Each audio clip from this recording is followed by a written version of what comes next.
KPU apabila tidak netral, maka KPU akan berhadapan dengan kami. Ratusan orang yang mengatasnamakan perwakilan Aliansi Masyarakat Kabupaten Pekalongan menggelar aksi demo di depan kantor KPU Kabupaten Pekalongan, Senin 11 November 2024. Mereka menuntut komisioner KPU bertanggung jawab atas kegagalan tugas yang dilakukan KPU.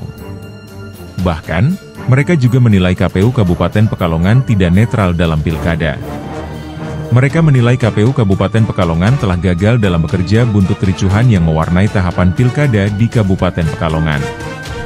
Peristiwa yang menjadi sorotan dalam aksi ini yaitu kericuhan saat pengambilan nomor urut paslon, lalu tertangkap basahnya warga dengan menggunakan ID card berlogo KPU untuk kepentingan paslon, dan debat paslon bupati di Semarang yang berujung gesekan, serta pemukulan pada salah satu anak paslon. Perwakilan massa, Furqon Mahfud mengatakan bahwa KPU Kabupaten Pekalongan telah gagal memetakan potensi kerawanan saat jalannya pilkada. Kami, Aliansi Masyarakat Peduli Pemilihan di Kabupaten Pekalongan, menuntut secara tegas KPU untuk menjadi netral. Karena kami, masyarakat Kabupaten Pekalongan, mencium bau busuk yang ada di Kabupaten Pekalongan. Hari ini kita melaporkan tentang tuntutan kejadian di Ambu Kembang yang ibarat sebuah rumah tangga ini. Tadi kita tanya ke KPU, apakah mereka ini mencintai lembaga KPU atau tidak. Mereka bilang mencintai. Nah, mencintai itu kan ada ukurannya. Mencintai itu ada ukurannya.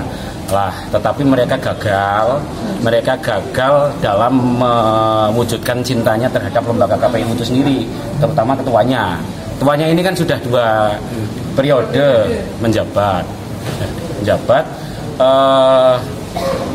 Pelaporan tentang Ambu Kembang itu kan kejadiannya tanggal 3 dan baru dilaporkan hari ini. Itu pun sifatnya masih pengaduan. Padahal dari kejadian tadi itu berpotensi karena di dalamnya yang terjadi adalah itu pencatutan salah satu logo KPU, kemudian yang mereka lakukan itu adalah seolah-olah untuk salah satu paslon. Itu kan berpotensi membuat masyarakat merasa bahwa KPU sudah tidak adil, dan ini potensinya adalah kerusuhan karena masyarakat sudah merasa tidak adil, kemudian mereka menuntut dan KPU diam saja. Dan ketika saya tanya bahwa mereka gagal, mereka tadi mengakui kok. Saya yakin tadi panjenengan lihat sendiri kok ya. Mereka sudah mengakui tentang kegagalan mereka. Ya, saya kan hanya mengibaratkan saja. Kalau kayak di Jepang itu, kalau ibarat orang-orang gagal itu sampai bunuh diri kan ada itu kalau di Jepang itu karena merasa gagal. Minimal mundur lah kayak gitu loh. Tetapi monggo lah, itu harkat martabatnya mereka kok, harkat mereka. Itu aja dari kami. Kalau dinilai netral nggak KPU? Sampai hari ini kami merasa mereka tidak netral, karena mereka hanya merespon ketika masyarakat sudah marah. Mereka tidak benar-benar mencintai KPU. Harusnya begitu tanggal 3 ada kejadian, nek perlu begitu mereka tahu langsung lapor lah. Ono rumah tangga, ono omah dipatak, kok laporin setelah omahmu dipatak, piye gue? Gagal, mereka mengiyakan bahwa ya mereka sudah gagal mengantisipasi semuanya ini.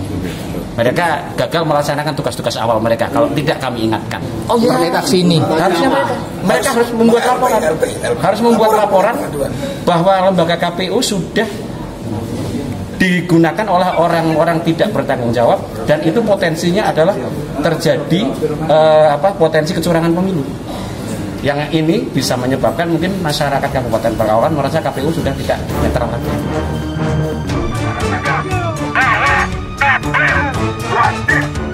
Sementara Ketua KPU Kabupaten Pekalongan Lailatul Izzah mengatakan, ia bersama komisioner sudah bekerja sesuai dengan PKPU dan Undang-Undang Pilkada, dan itu adalah wujud mencintai KPU.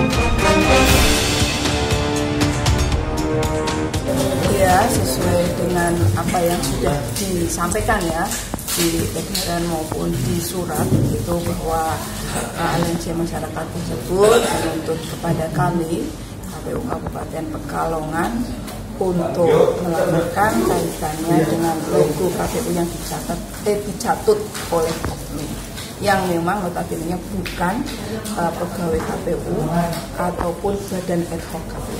Kami sudah ke kepolisian ya untuk melaporkan hal ini. Kapan itu? Tadi pagi, hari ini. Kenapa ada jeda waktu yang agak lama? Karena kami kemarin konsen untuk tahapan yang kami anggap itu lebih berjauh. Yang jelas kami bekerja sesuai dengan aturan dan undang-undang yang berlaku.